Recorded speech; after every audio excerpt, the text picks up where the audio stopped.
New TV Telugu.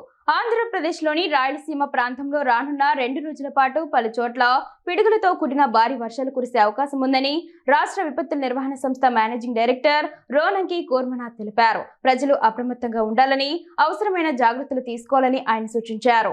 రానున్న 2 రోజుల్లో రాయలసీమలోని కొన్ని ప్రాంతాల్లో భారీ వర్షాలు పడతాయని, ఈ సమయంలో గంటకు 50 నుంచి 30 కిలోమీటర్ల వేగంతో బలమైన ఈదురుగాలులు కూడా వీచే అవకాశం ఉందని కూర్మానాథ్ పేర్కొన్నారు.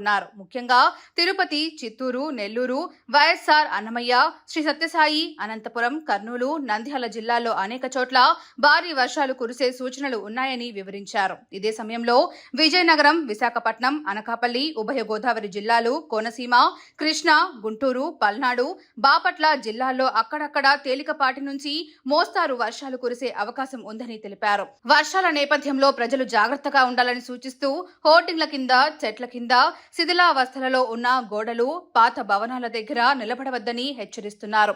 వర్షాలతో పాటు రాష్ట్రంలో కొన్ని చోట్ల ఉష్ణోగ్రతలు కూడా 38 డిగ్రీల సెల్సియస్ నుంచి 40 డిగ్రీల సెల్సియస్ మధ్య నమోదయ్యే అవకాశం ఉందని కూర్మానాథ్ వెల్లడించారు.